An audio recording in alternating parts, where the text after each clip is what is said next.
Alhamdulillah, salatu wassalamu ala Rasulillah wa ala alihi wa mawala.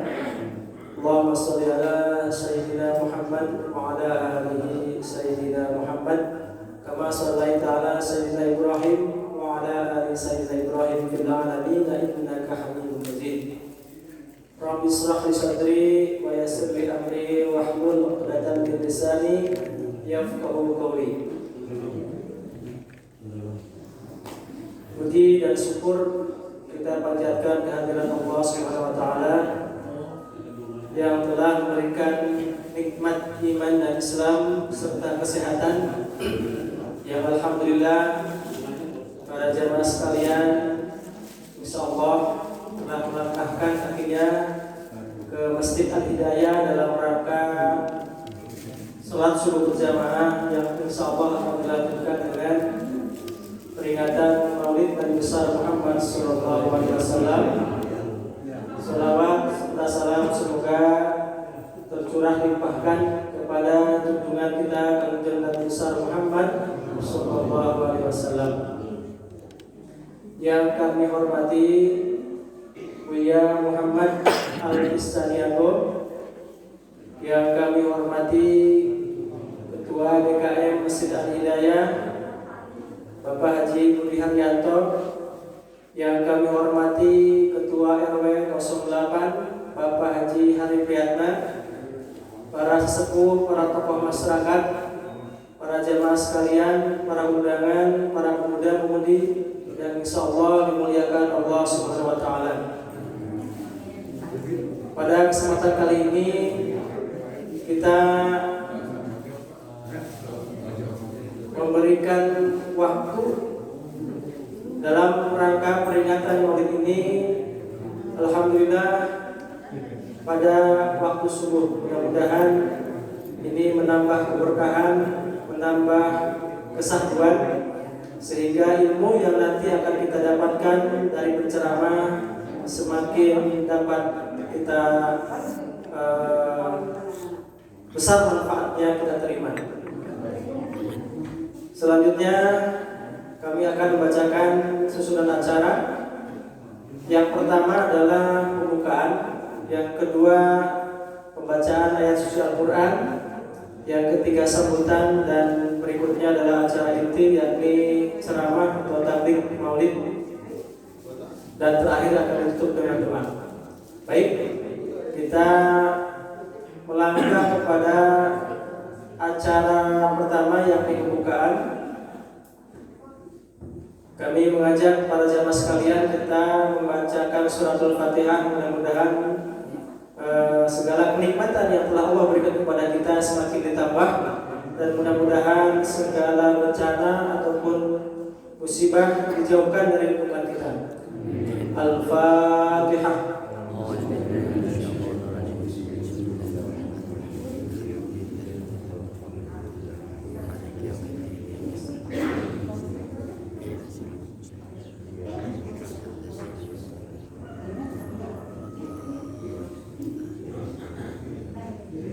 Selanjutnya adalah pembacaan ayat suci Al-Quran yang insyaallah akan disampaikan oleh Al-Ustaz Muhajir. Kepada beliau tafadhal masuk.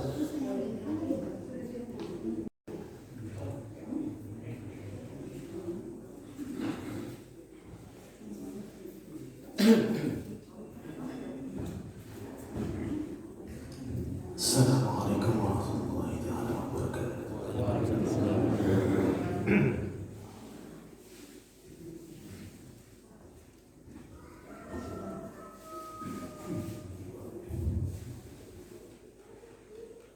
أعوذ بالله من الشيطان الرجيم.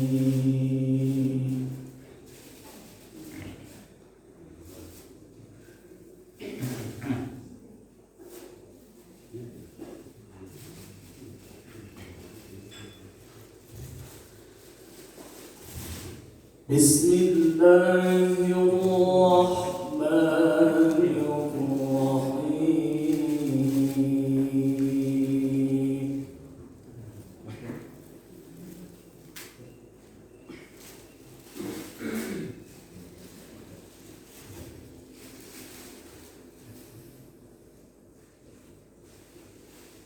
ما كان محمد أبا أحد من رجالكم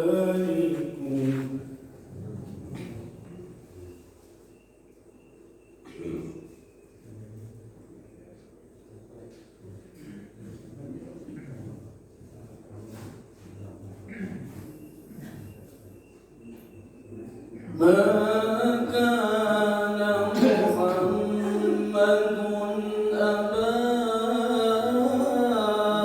أحد من رجالكم ولكن رسول الله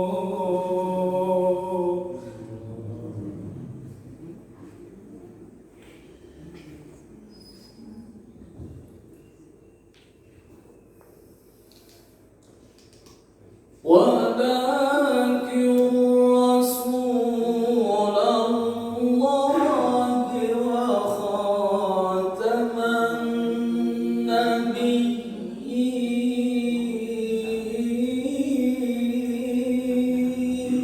النبيين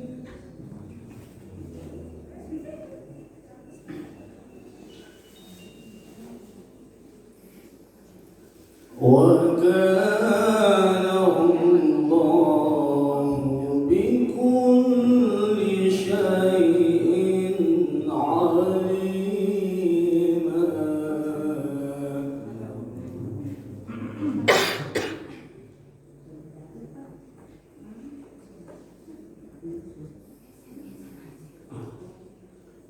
يا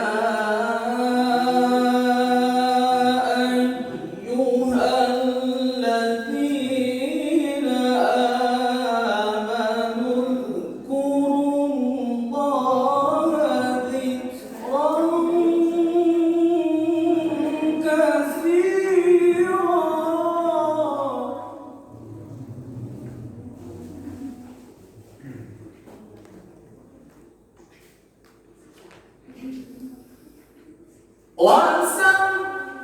وسبحوه بكرة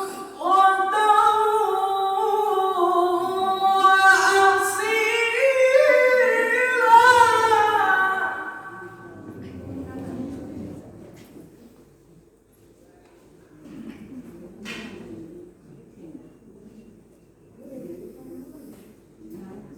هو الذي يصلي عليكم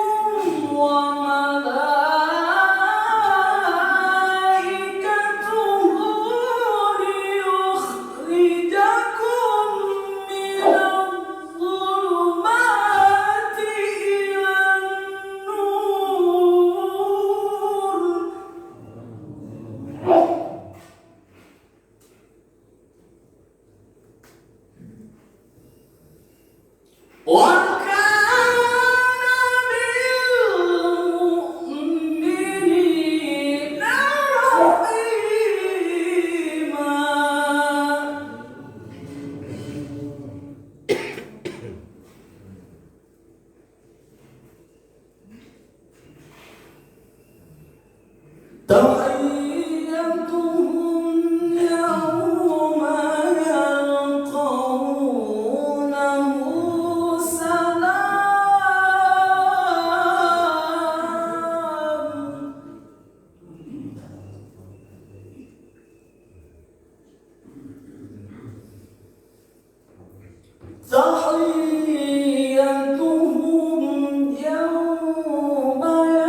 Alhamdulillahilladzi arsala rasulahu bil huda wa dinil haqq liyudhhirahu 'ala ad-din kullihi wa kafa billahi shahida.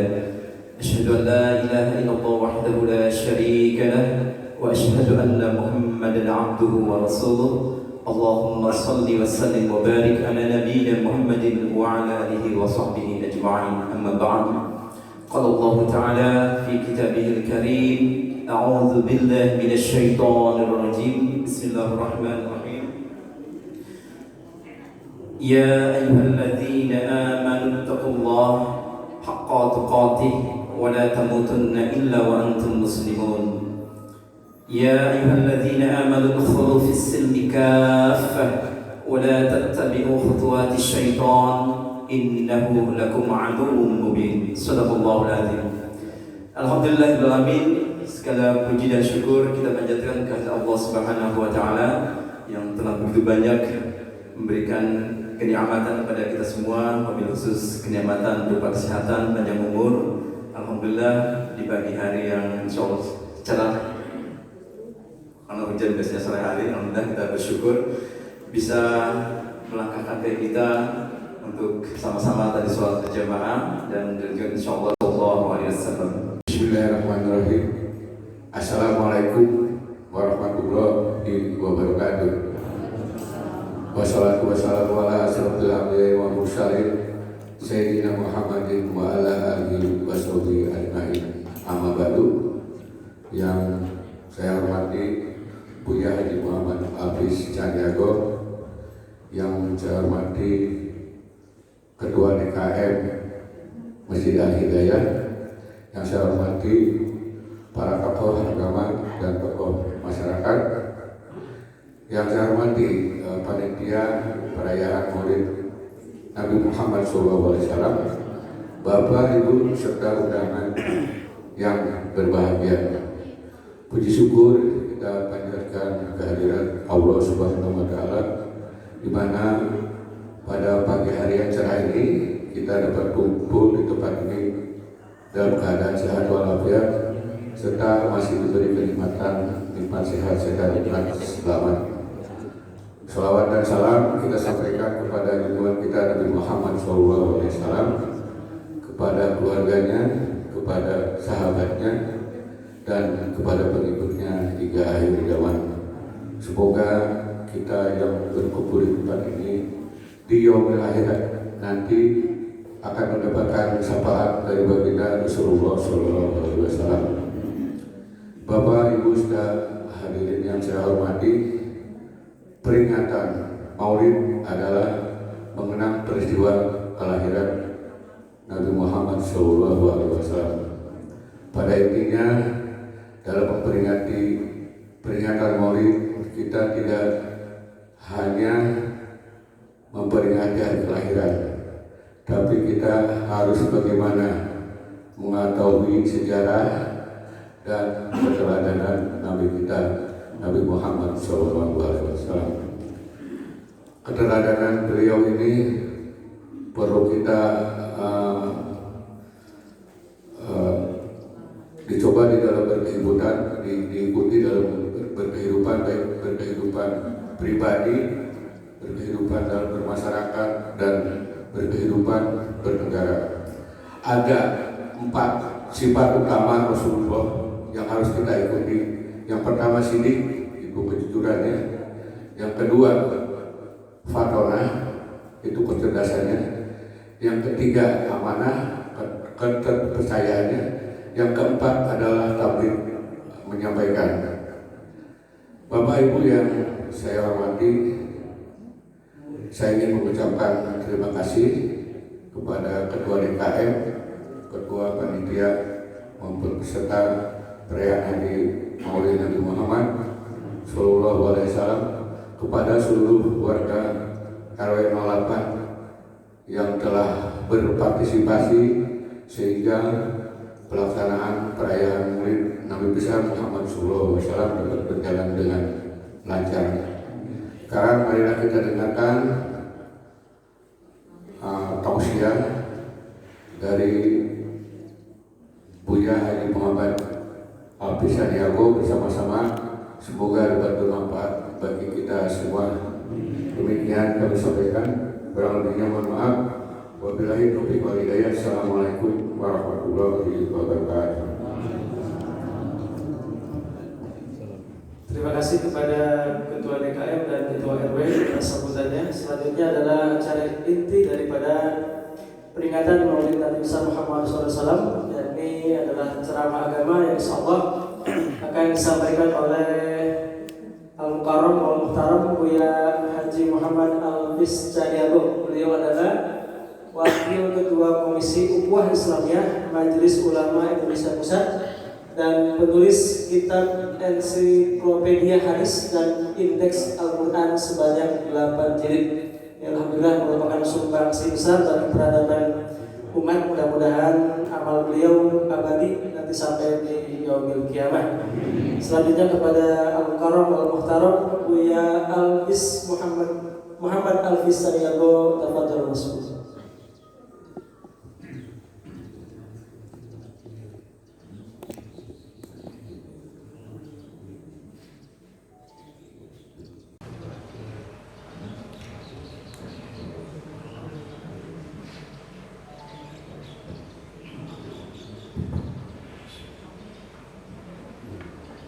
Assalamualaikum warahmatullahi wabarakatuh. Alhamdulillahilladzi arsala rasulahu bil huda wa dinil haqq liyuzhirahu 'ala dini kulli wa kafa billahi shahida. Asyhadu an la ilaha illallah wahdahu la syarika lahu wa asyhadu anna Muhammadan abduhu wa rasuluh. Allahumma salli wa sallim ala Muhammadin wa ala alihi wa sahbihi ajma'in, amma ba'd. Yang saya hormati, yang saya muliakan Ketua Dewan Kemakmuran Masjid Al-Hidayah Bapak Haji Budi Haryanto, yang saya hormati panitia penyelenggara peringatan Maulid Nabi besar Sallallahu Alaihi Wasallam, yang saya hormati Bapak Ketua RW kita, yang mulia alim ulama, ibu-ibu, bapak-bapak, saudara-saudaraku sekalian, umat Muhammad Sallallahu Alaihi Wasallam yang terpilih dan terhormat. Pertama-tama kita panjatkan puji dan syukur kehadiran Allah Subhanahu wa Ta'ala atas segala nikmat dan karunia yang dilimpahkan kepada kita semua. Salawat dan salam semoga senantiasa tercurah bagi junjungan kita Nabi besar Muhammad sallallahu alaihi wasallam, bagi keluarganya, para sahabat, kaum muslimin wal muslimah, umat Muhammad sallallahu alaihi wasallam yang terpilih dan terhormat. Alhamdulillah, insyaallah dalam peringatan Maulid Nabi besar Muhammad sallallahu alaihi wasallam, tema ceramah yaitu hadapkan wajahmu dengan lurus kepada agama Allah, Islam. Mari kita jemput firman Allah. A'udzu billahi minasyaitonir rajim. Bismillahirrahmanirrahim. Wa aqim wajhaka lid-dini hanifah wa la takunanna minal musyrikin.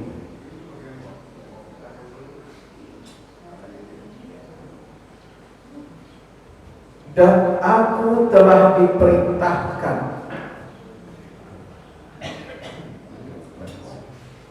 hadapkan wajahmu dengan lurus kepada agama Allah, yakni Islam, dengan tulus dan ikhlas.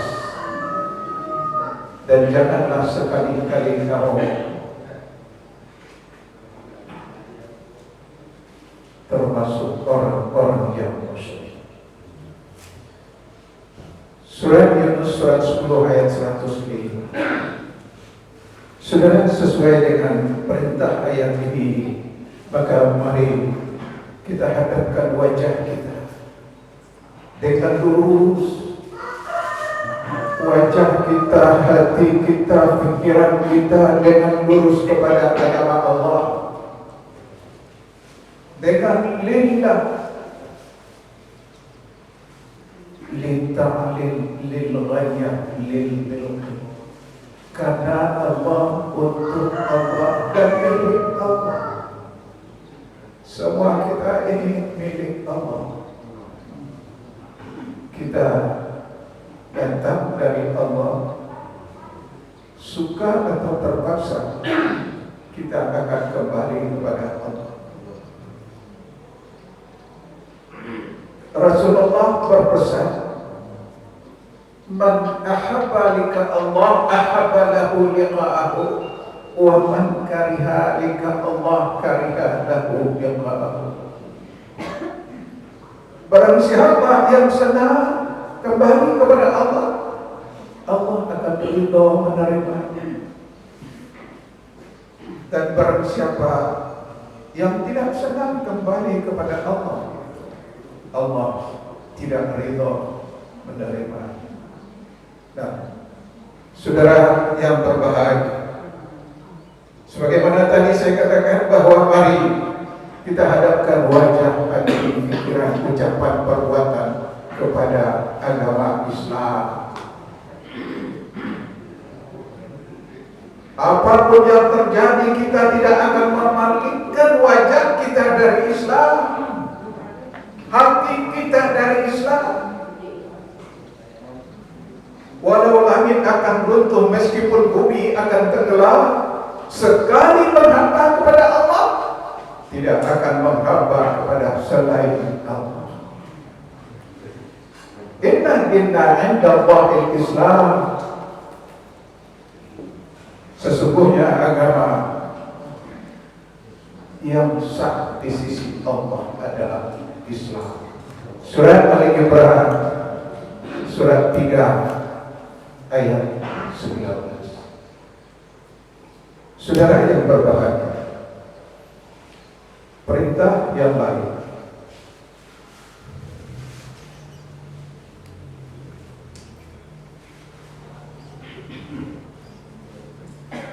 wa'tasimu bihablillahi jami'an wa la tafarraqu. Surat Ali Imran ayat 19. Artinya berpegang teguhlah kamu kepada tali Allah, agama Allah, dan jangan bercerai-berai. Yakinlah setiap tali pasti akan putus kecuali tali Allah. Semua pintu pasti akan tertutup kecuali pintu Allah. Karena itu tutuplah pintu Allah saja. Kalau tak tutup pintu manusia, belum tentu dia ada. Kalaupun dia ada, belum tentu dia mau membukakan pintu untuk. Kalaupun dia bukakan, belum tentu dia mau mempersilakan kamu masuk. Boleh jadi begitu melihatmu, dia caci maki, kemudian dia usir kamu. Tapi kalau kita ketuk pintu Allah, Allah pasti ada. Sekali kau ketuk, Allah tahu riwayat hati. Berkali-kali kau ketuk, Allah tahu. Kita sangat butuh. Karena itu saudara, mohonlah kepada Allah. Wa qala rabbukum ud'uni astajib lakum. Maaf, karena saya cerita tadi sama Pak Ustaz Budi. Kebetulan anak beliau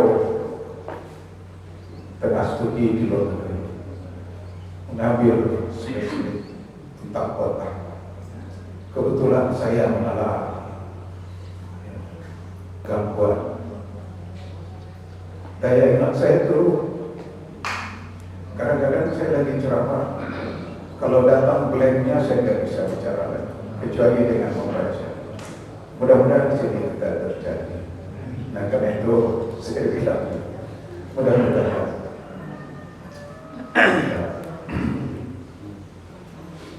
Karena itu saya perlu dibantu juga dengan ini, mudah-mudahan, tapi tidak jadi.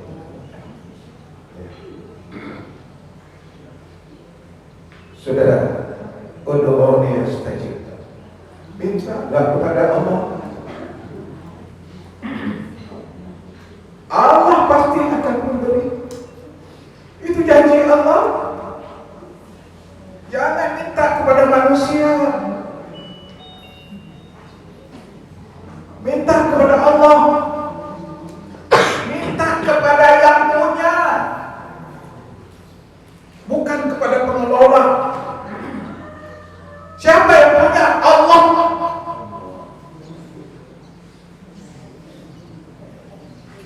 Apa buktinya Allah yang punya? Lihat di dalam Al-Quran, Allah berfirman,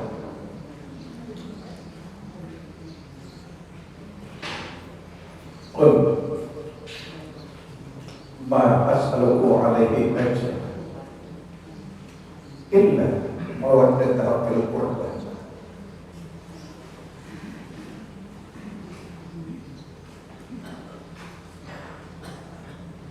Allah bertanya, "Hei Muhammad,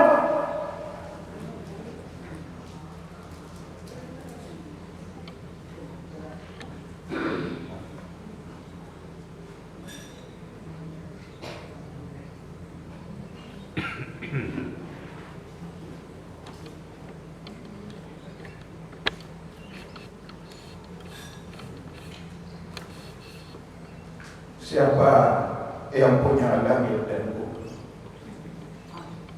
Allah bertanya kepada malaikat, kepada Rasulullah. Siapapun bisa menjawab pertanyaan ini. Tapi anehnya Rasulullah tidak diberi kesempatan untuk menjawab pertanyaan yang segampang ini, kata kita.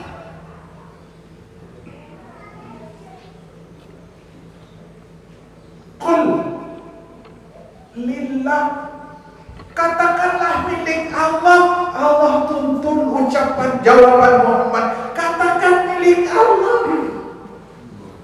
Bisa kita menjawab.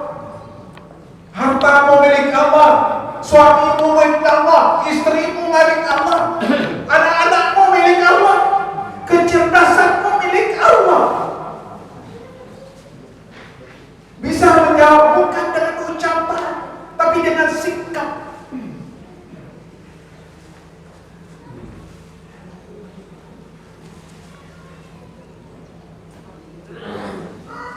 Cuma kita kadang-kadang nggak sadar,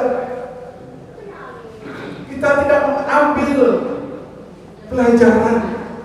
Padahal kehidupan itu selalu tidak pernah bosan memberikan pelajaran kepada kita. Apapun.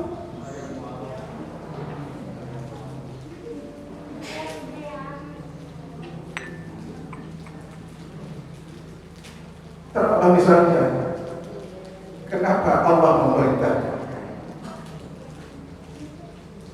Ibrahim memerintahkan untuk menyembelih anaknya Ismail?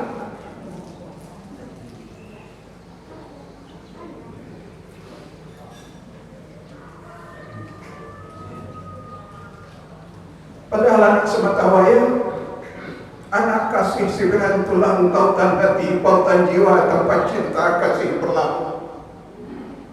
Dialah bukan cinta kepada anak sematawayang. Sudah putih jenggotnya, sudah putih rambutnya, memohon kepada Allah, ya Allah berikan aku keturunan untuk melanjutkan risalah yang kau berikan kepada aku. Sudah hampir 100 tahun diberi tanda. Akhirnya dia punya anak, Ismail namanya. Begitu Ismail mulai meningkat remaja, Allah perintahkan sembelih Ismail. Kenapa Allah menyuruh, memerintahkan untuk menyembelih Ismail? Apa Allah benci kepada Ibrahim? Tidak. Benci kepada Ismail? Tidak. Ini untuk pelajaran bagi manusia.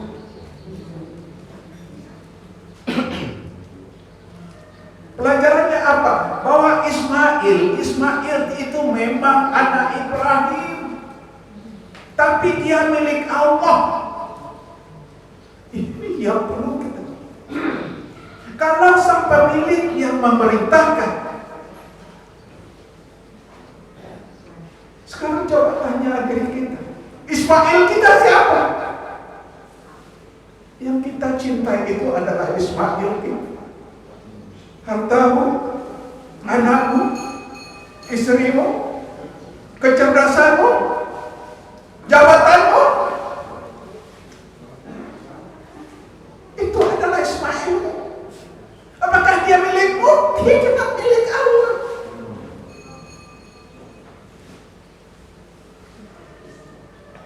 Harta itu, tapi manusia selalu lupa. Karena itu Allah bertanya dalam Al-Quran, dalam surah Al-Baqarah ayat 28.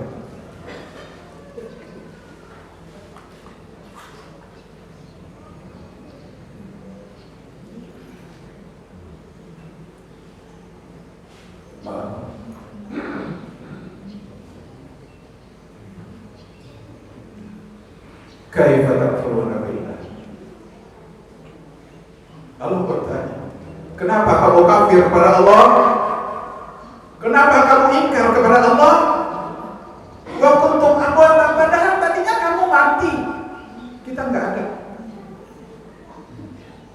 Mungkin tubuh kita masih di atas pohon kelapa, mungkin masih bentuk rumput, mungkin masih berbentuk tahu.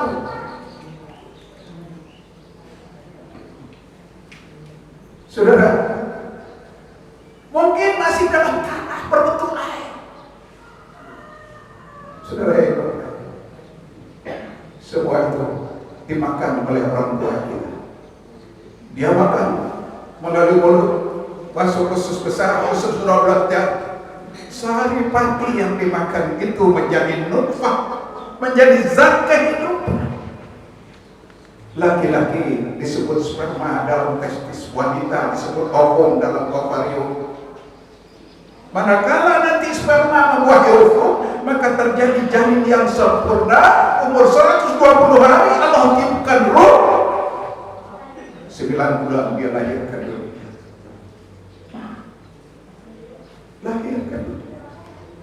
Sudah lahir, lengkap, ada kaki, ada tangan, ada mata, ada telinga, ada otak.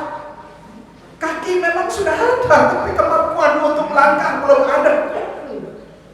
Allah kasih kekuatan sehingga kamu bisa melangkah, walaupun tertati-tati.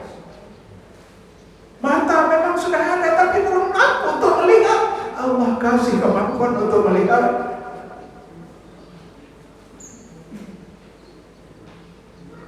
Otak memang sudah ada, tapi belum bisa mikir. Allah beri kecerdasan. Bukan hanya sekedar diberi hidup, tetapi diberi kehidupan oleh Allah. Setelah lama-lama dia besar,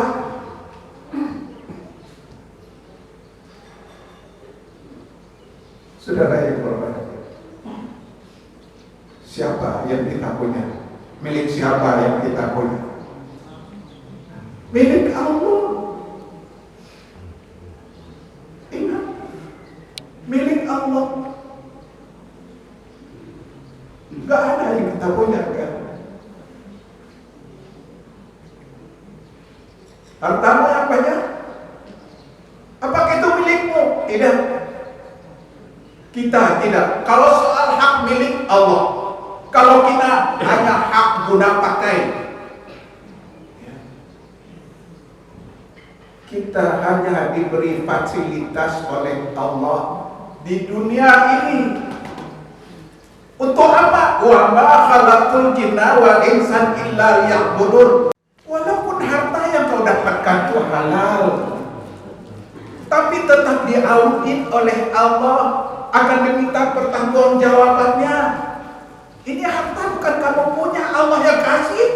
Fasilitas untuk kamu beribadah kepada Allah. Kemana kau belanjakan harta itu? Zakatnya kau keluarkannya. Itu masjid yang masih terbengkalai, peduli nggak kan?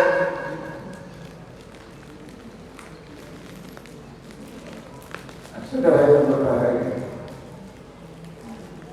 karena itu saudara, mintalah kepada Allah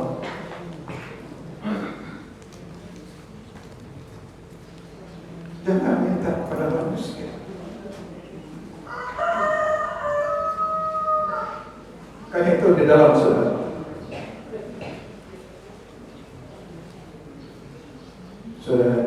saya lupa.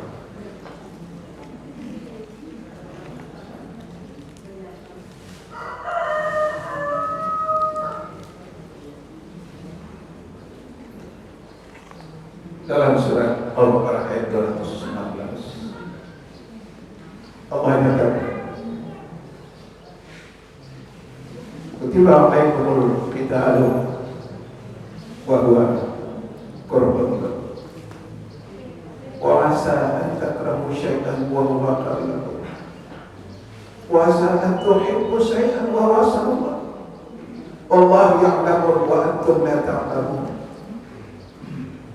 Artinya diwajibkan atas kamu berperang, walaupun peperangan itu kamu tidak suka, padahal itu baik bagimu. Boleh jadi kamu membenci sesuatu, padahal sesuatu itu baik bagimu. Boleh jadi kamu mencintai sesuatu, padahal sesuatu itu buruk bagimu. Allah Maha Tahu, sedangkan kamu tidak mengetahui. Karena itu jangan sok tahu. Kalau Allah perintahkan, percaya.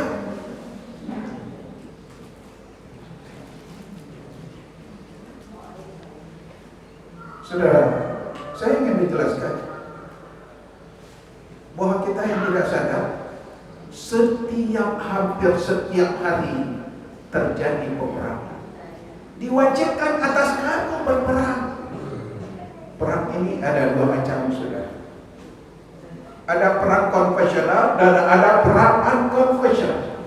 Perang konvensional ini perang senjata lawan senjata. Misalnya Palestina dan Israel, itu perang konvensional.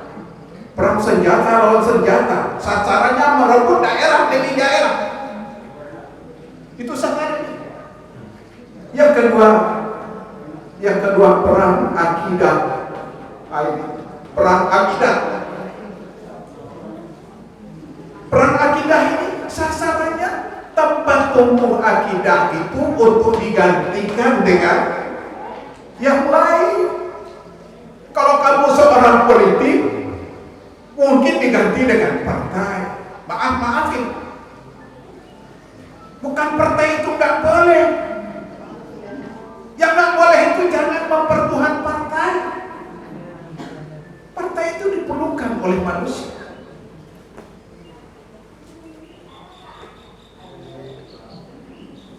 Saudara yang berbahagia. Oh, dikatakan bahwa ulama jangan berpolitik, itu statementnya keliru. Setiap kita harus ngerti politik.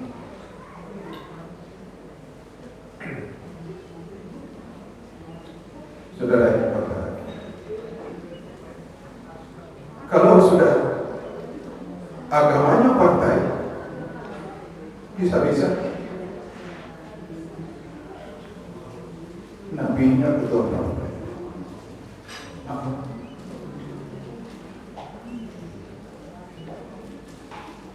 Kalau sudah dua ini terjadi, Tuhannya adalah materi. Untuk yang namanya duit semua siap dikorbankan. Nauzubillah. Partai tidak ada salahnya, yang salah kita karena kalah dalam perang akidah. Cuma melihat kesempatan untuk meraup buat harap, lalu kita tentang Allah. Kita mengadakan konfrontasi dengan Allah dan Rasulnya. Allah melarang tapi kau menentang.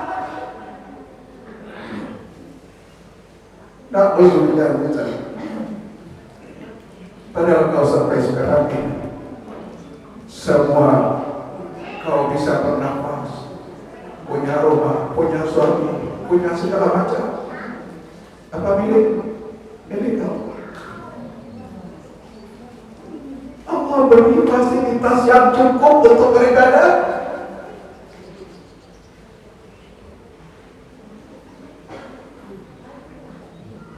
Maaf, saya kadang-kadang saya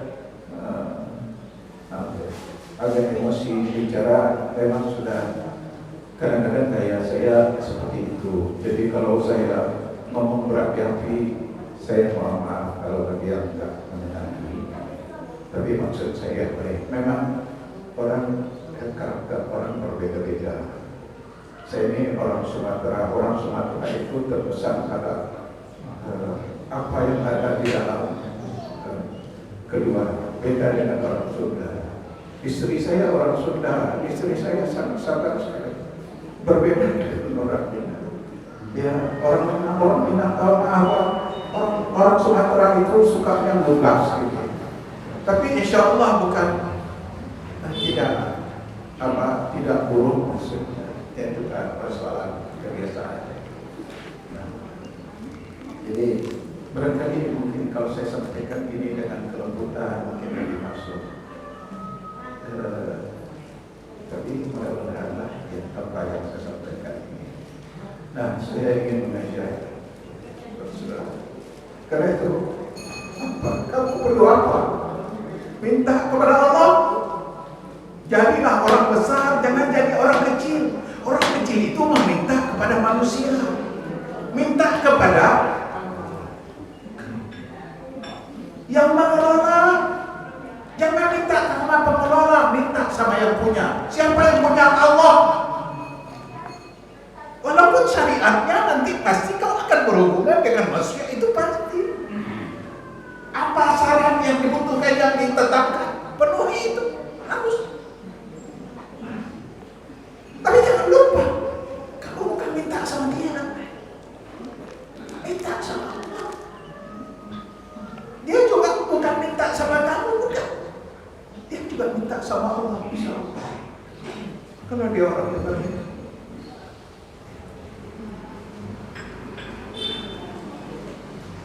Jadi ini kita, kali ini kita sangat banyak yang kita lupa.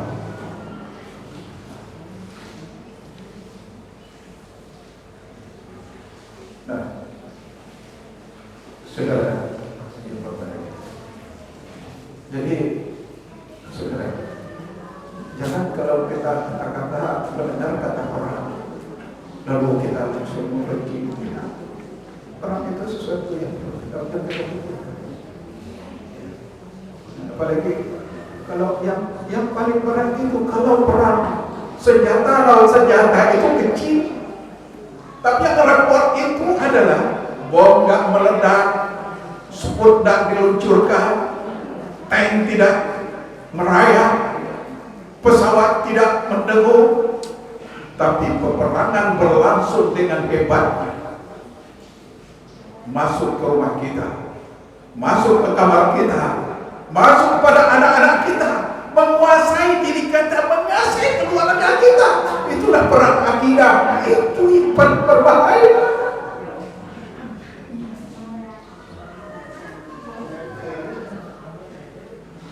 Karena itu saudara,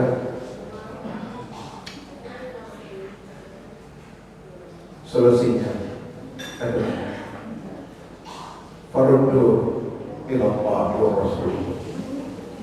Kembali kepada Al-Quran dan hadis atau sunnah Rasulullah. Gak ada lain. Alhamdulillah saya mendengar tadi begitu bahagianya saya. Ustaz Budi bilang, insya Allah ya, rumah ini akan dijadikan untuk hafiz, untuk orang-orang yang siap untuk menyiapkan dirinya untuk membaca Al-Quran. Alhamdulillah. Coba tanamkan di hati masing-masing. Kalau kita tidak, anak keturunan kita nanti harus punya juga cita-cita seperti itu.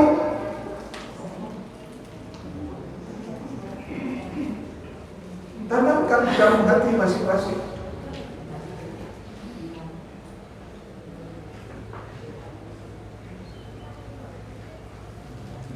Jadi kembali kepada Al-Quran. Baca Al-Quran. Jangan biarkan hari berlalu tanpa membaca Al-Quran. Dari sekian ucapan yang keluar dari mulutmu harus terdengar bacaan Al-Quran, harus terdengar bacaan As-Sunnah Al-Hadith, Al-Quran yang perintahkan, Al-Hadis yang menjelaskan. Aqimus salat wa atuz zakat, dirikan salat, tunaikan zakat. Bagaimana mendirikan salat? Dijelaskan di dalam sunnah Rasul, dijelaskan di dalam hadis.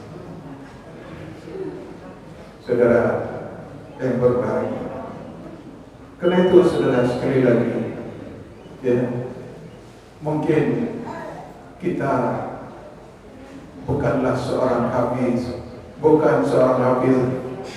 ya, kita dianggaplah untuk target itu kita gagal. Tapi saya mengajak, coba jangan putus asa. Aku memang gagal, tapi anakku, keturunanku, insya Allah harus ada. Punya semangat untuk itu.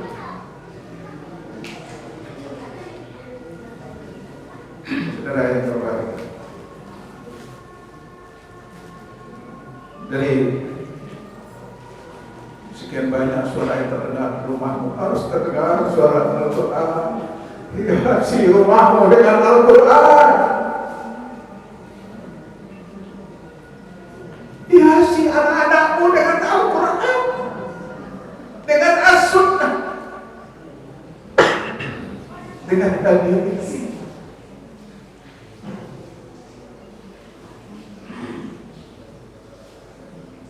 Saya orang Medan, orang Sumatera. Ada filsafat Medan, saya kira ya, yang kira-kira kok sase di ujung jalan berbahagia kepakai jalan. Artinya kalau tersesat di ujung jalan, kembalilah ke penggalan. Itu solusi. Pangkal jalan pada Al-Quran, Al-Hadis, Al-Sunnah, itu pangkal jalan. Dari situ kamu mulai berangkat. Nanti ketemu di mana tadi ini salahnya. Oh, ini tersesatnya di sini. Karena itu jadikan Al-Quran itu sebagai kitab rujukan kita. Kalau kita punya persoalan, nggak usah nanya kepada dukun, tanya kepada Al-Quran. Apa persoalan?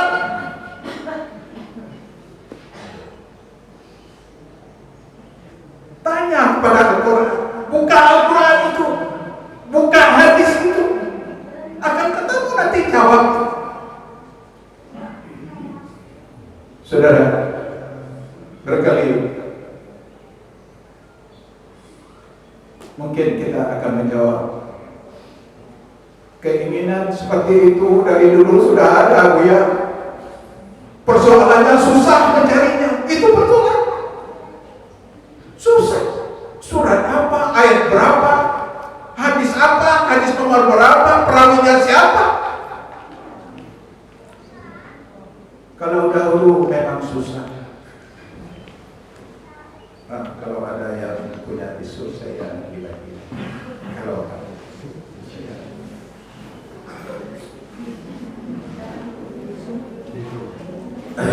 nah, jadi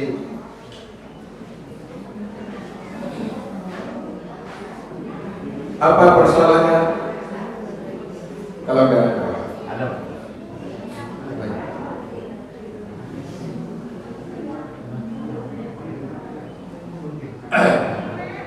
jadi kita kembali.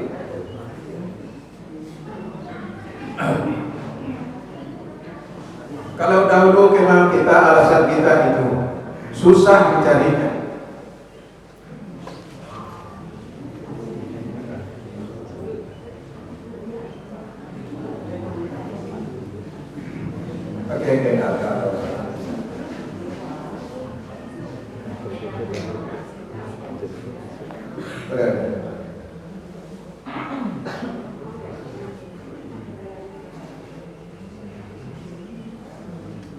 Kita kembali.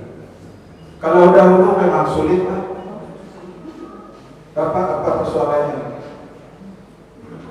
Oh, persoalan anak, oh, persoalan istri,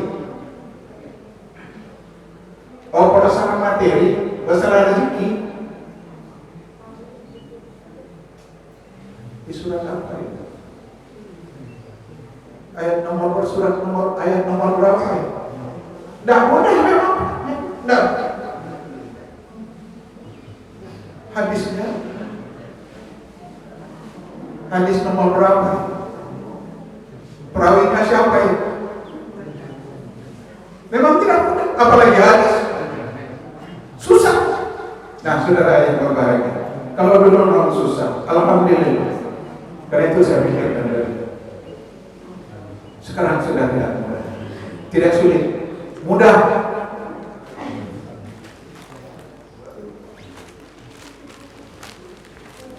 Alhamdulillah, terima kasih.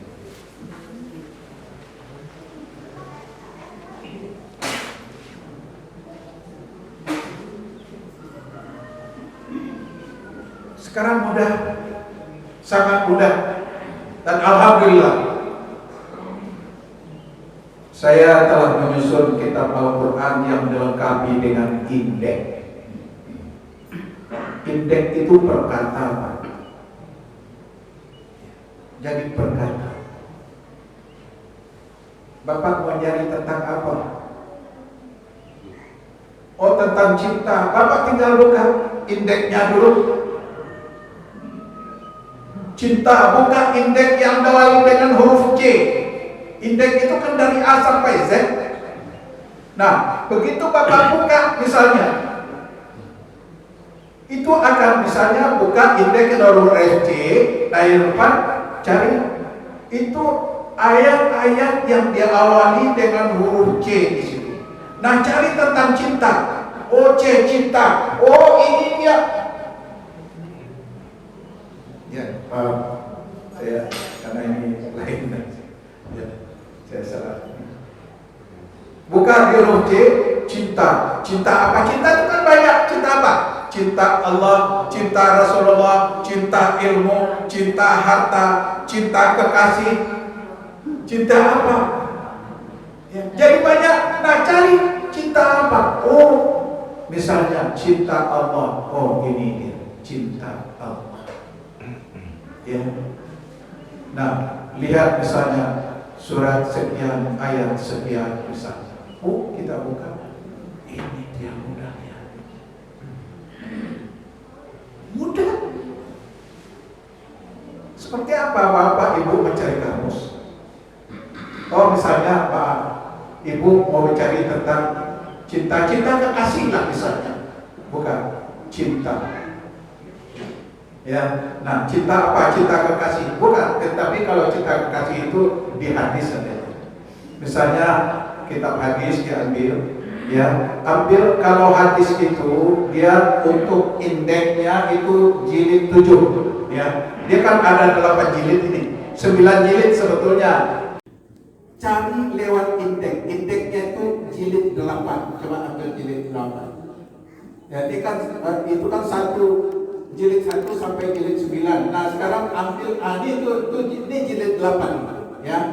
Nah, jilid 8. Nah, terus buka tentang nikah, ya. Nikah. Coba Al-Baqarah. Apa dia? Wanita dan jika seorang nikah ini. Coba. Ini dia. Ya.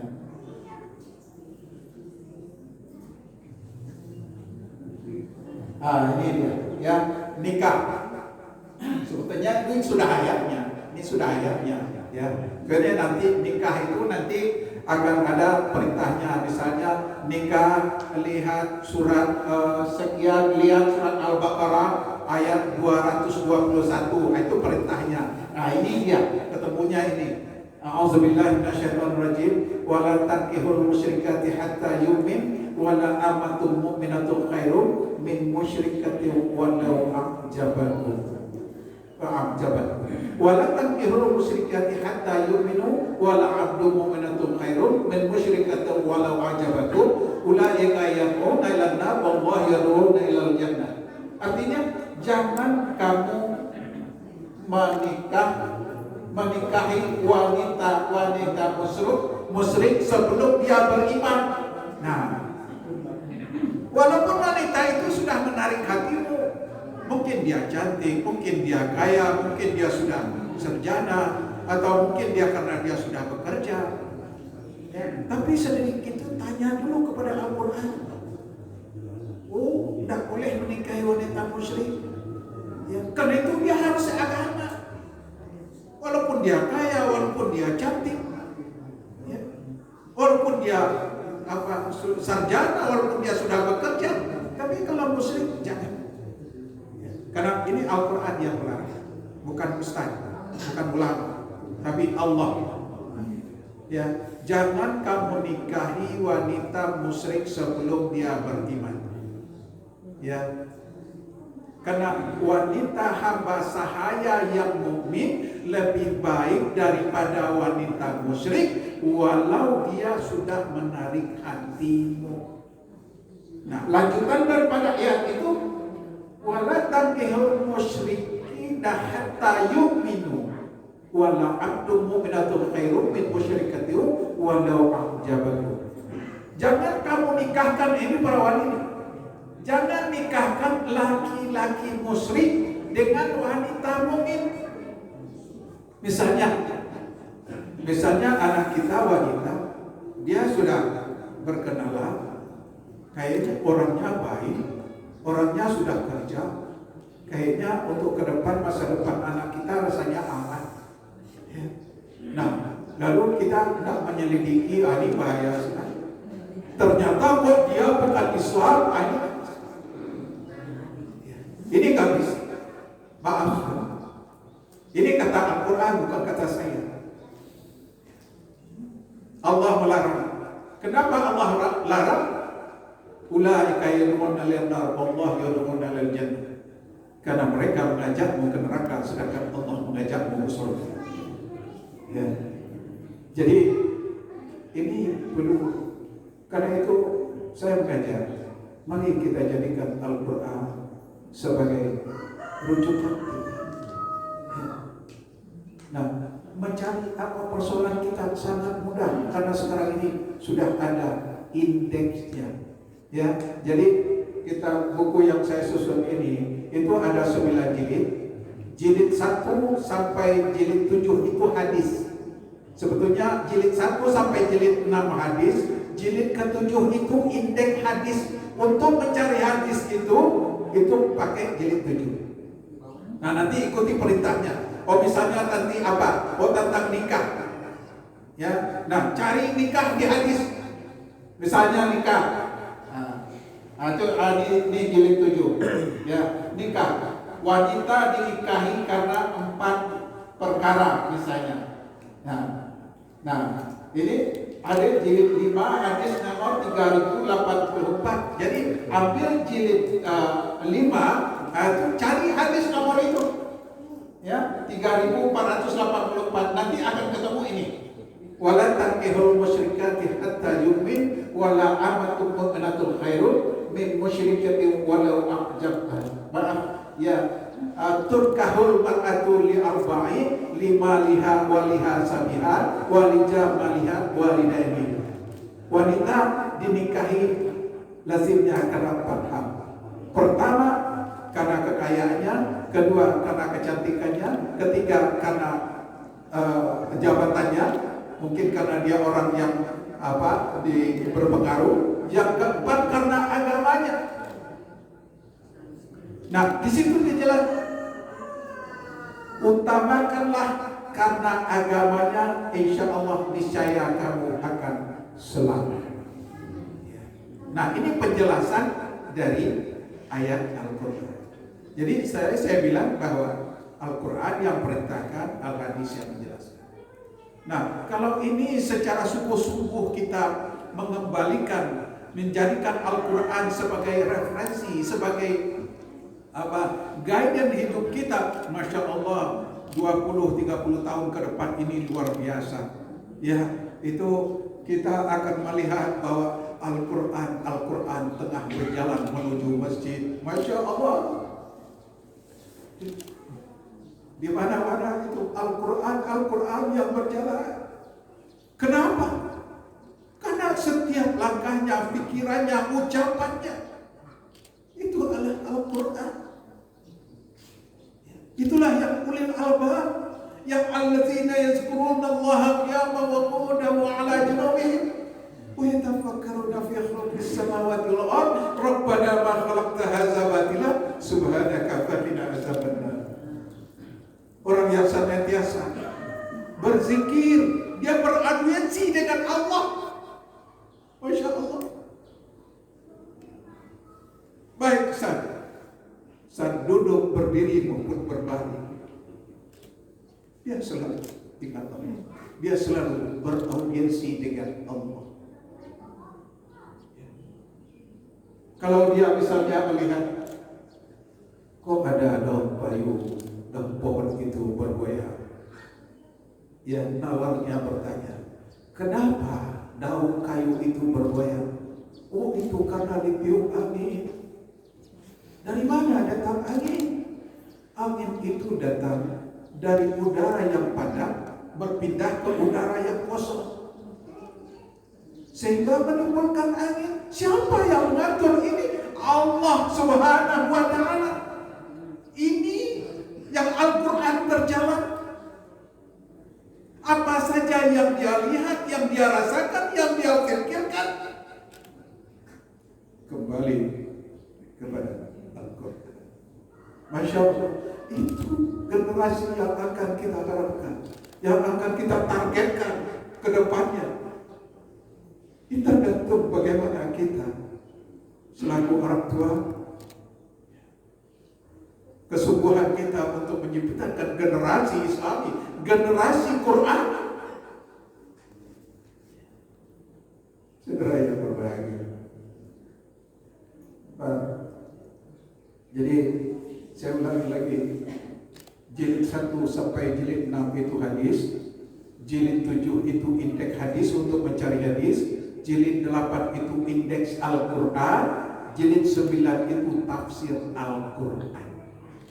Kalau saudara mau cari apa ini menurut Al-Quran apa, ya, nah itu bukan jilid 8, bukan apa, ya, itu perkataan. Jadi bukan per tema, bukan per kata. Saudara tidak perlu mikir lagi, ini termasuk buat apa ya? Ini, oh ini tegas. Surat, misalnya surat Al-Imran ayat sekian misalnya. Oh ini. Nah, saudara yang berbahagia, alhamdulillah saya bisa bicara alhamdulillah.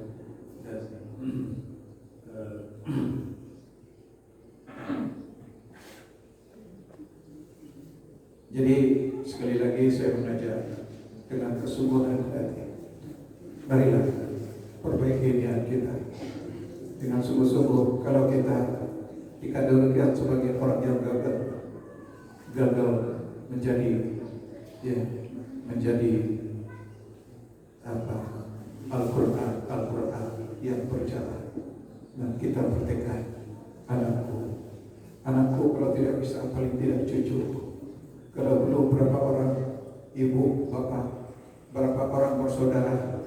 Oh misalnya adik kakak ada 7 orang. Coba dalam satu ketika undang ke rumah ibu, undang ke rumah bapak, ya, nah sampaikan ide ini.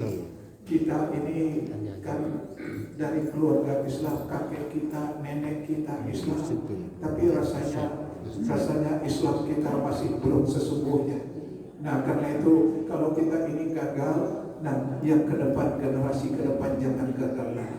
Nah sampaikan kita, bagaimana di antara keluarga besar kita harus ada hafiz Al-Quran, harus ada hafiz. Nah itu dengan sungguh-sungguh, ya, dan makanya insya Allah kehadiran, ya, Ustaz Budi ya insya Allah itu akan sangat-sangat membantu, ya, program, ya, menciptakan, ya, Al-Quran, ya, Al-Quran yang berjalan. Ya. Masya Allah, akan seperti apa Indonesia nanti? Ya. Tidak ada lagi kecuali kembali kepada Al-Quran, As-Sunnah, Al-Jahil. Ya. Dan ketika Siti Aisyah ditanya oleh orang, wahai Aisyah, seperti apa khuluq Rasulullah itu, seperti itu. Jadi Aisyah ditanya begitu, khuluq Rasulullah itu seperti. Nama Aisyah dia, kemudian air matanya menetes, dan dengan gemetar dia berkata, khuluqul Quran. Apa akhlak Rasulullah itu adalah Al-Quran. Saudara yang baik, karena itu saudara, maaf barangkali itu yang perlu saya sampaikan.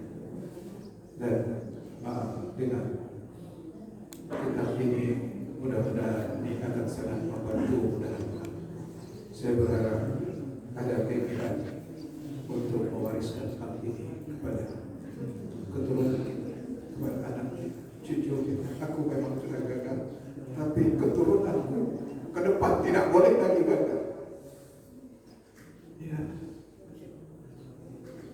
Saudara mau mencari kitab seperti ini, habis sedalam-dalam inilah satu-satunya kitab yang Al-Quran yang dilengkapi dengan indeks, Al-Hadis yang dilengkapi dengan indeks. Kemarin tadi subuh Ustaz Budi bicara, beliau sering sholat di sebuah masjid di sebuah di departemen, dan karena di situ Profesor siapa? Nazarudin. Profesor Nazarudin. Ya, Profesor Dr. Nazarudin Umar. Beliau memberikan kajian tafsir di situ. Ya. Nah, sekarang informasi saja. Ada buku saya 2 jilid, ya, namanya Indeks Hadis dan Syarah, sebanyak 2000 halaman lebih. Ya. Itu yang meluncurkan Profesor Dr. Nazarudin Umar di Universitas. Ya, ada 2 menteri yang hadir dan ada 3 orang duta besar yang hadir waktu itu. Ya, dan beliau bilang ini peluncuran pertama, dan setiap saya akan sarankan setiap masjid meluncurkan kitab ini. Ya, bagaimana agar hadis itu yang tampak di dalam kepribadian setiap muslim. Ya. Nah, itu judulnya Kitab Indeks Hadis dan Syarah. Cukup lama saya maksud itu. Ini alhamdulillah membutuhkan waktu 7 tahun. Ya, alhamdulillah akhirnya selesai. Ya. Dan teman-teman baik di 212 maupun di yang tergabung dengan yang lain merasa bersyukur bahwa telah terbit kitab ini. Nah, juga ini untuk semangat bagi teman-teman, terutama para ulama atau calon-calon ulama. Kalau selama ini kita berkiblat untuk kitab-kitab agama, kita selalu menggunakan kitab-kitab Timur Tengah. Kenapa? Karena memang kita belum begitu menyenangi untuk menulis kitab. Kita lebih senang berdiri di mimbar lalu memberikan ceramah. Yang ketimbang harus duduk di meja berjam-jam yang menulis, melahirkan kitab-kitab seperti Buya Hamka. Dan mudah-mudahan ini kedepannya. Dan di beberapa waktu yang lalu saya berkunjung ke Dewan Dakwah. Nah, di Dewan Dakwah mereka katakan, saya sangat bangga ada ulama yang menyusun kitab seperti ini, merasa telah diberikan. Nah, alhamdulillah. Oleh sebab itu, saudara, bagaimana kepedulian kita untuk mempersiapkan delegasi ke depan. Nah, saudara, nanti kalau ada yang berkenan untuk memiliki ini, saya sarankan niatkanlah ini adalah warisan untuk anak cucu kita, untuk anak keturunan kita. Wariskan untuk mereka. Insya Allah untuk 40 tahun kertasnya cukup kuat. Ya, lalu infaknya berapa?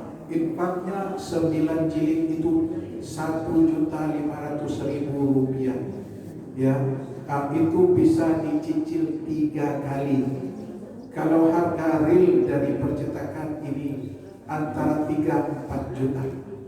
Ya, dan jadi ini 1.500.000 rupiah bisa dicicil 3 kali. Caranya bagaimana?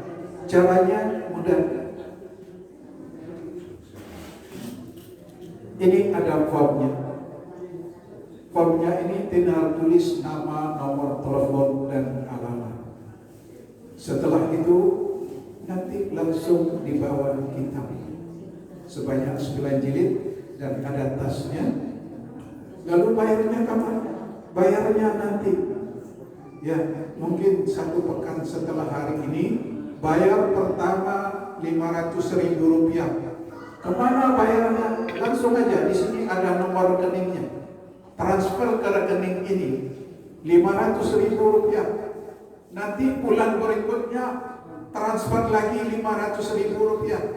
Bulan berikutnya transfer lagi 500.000 rupiah. Insya Allah ini tabungan pahala yang tidak akan pernah habis. Makin lama makin besar. Ini adalah warisan untuk anak cucu kita. Nah, saya kira itu yang perlu saya sampaikan. Mudah-mudahan ya paling tidak tahu ya, karena ini sangat sesuatu yang penting. Ya. Saya kira itu yang perlu saya sampaikan. Nanti barang siapa yang berminat, tulis nama, nomor telepon, dan alamat. Ya. Nah, lalu nanti langsung dibawa kitabnya, bayarnya ya 1 minggu setelah hari ini ya ditransfer. Bukunya kapan dibawa? Langsung hari ini dibawa. Karena kita bolak-balik juga ada. Ya, nanti langsung ya, dan nanti ditransfer saja. Ya. Nah, saya kira mudah-mudahan kalau nanti umpama ada ya sudah, kami nanti akan kami langsung transfer misalnya 1 kali, alhamdulillah akan sangat membantu. Tetapi kami memberikan keringanan. Sebetulnya kenapa ini 1.500.000? Karena ada donatur yang sebagian telah membayar. Maaf, kitab saya yang 2 jilid itu harganya 700.000 rupiah. Pak Hatta Rajasa, Menko Edwin beliau dulu kitab saya itu 1.000 sen. 1.000 sen dibeli. Saya bilang, Pak, ini 1.000 sen itu 1 kamar besar gak muat loh Pak. Ya untuk apa sih? Oh, saya mau bagikan untuk anak-anak kita di pondok pesantren. Tiap pondok pesantren itu akan saya kirim. Ya, walaupun gak banyak, minimal 2. Nah, beliau kirimkan. Ya. Nah, sehingga apa akibatnya? Akibatnya yang sekarang ini pondok pesantren Gontor ya sekarang telah mengikuti langkah ini.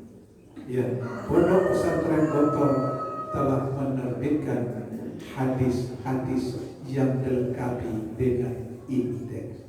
Saya merasa bersyukur sekali. Inilah kitab hadis pertama di Indonesia yang dilengkapi dengan indeks. Kalau saya katakan seluruh dunia rasanya terus konsep. Tapi kalau di saya berhitung ya, dan alhamdulillah ya, dan saya ketemu dengan almarhum yang beliau lalu, dan waktu itu saya ketemu kami waktu itu Rakernas dan beliau hadir.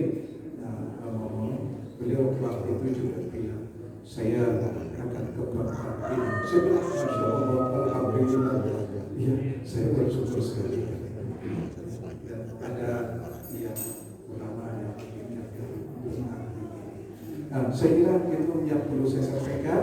Ya, mudah-mudahan kehadiran saya memberikan ya pencerahan bagi kita semua. Amin.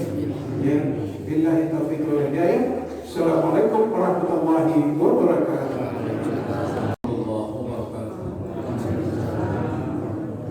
Para jemaah sekalian, marilah kita sama-sama akhiri pertemuan kita ini dengan sama-sama berdoa mohon kepada Allah Subhanahu wa taala. Mudah-mudahan pertemuan ini semuanya membawa berkah kepada kita sekalian.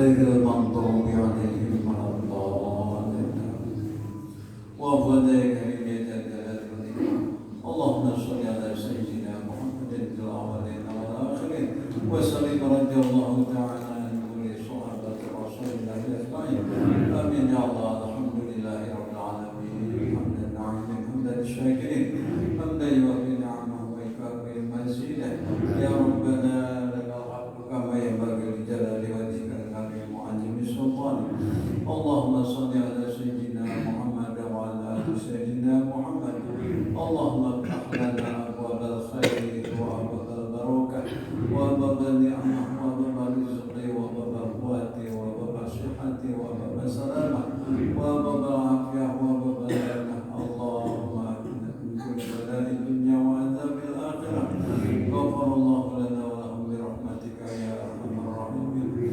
ربنا تقبل منا إنك أنت السميع العليم وتب علينا إنك أنت التواب الرحيم ربنا آتنا في الدنيا حسنة وفي الآخرة حسنة وقنا عذاب النار وصلى الله على سيدنا محمد وعلى آله وصحبه وسلم سبحان ربك رب العزة عما يصفون وسلام على المرسلين والحمد لله رب العالمين. Terima kasih. Wassalamualaikum warahmatullahi wabarakatuh. Setelah mengikuti acara dari awal sampai akhir, kita tutup dengan doa kifaratul majlis. Subhanallahumma wa bihamdika, asyhadu an la ilaha illa anta, astaghfiruka wa atubu ilaik. Assalamualaikum warahmatullahi wabarakatuh.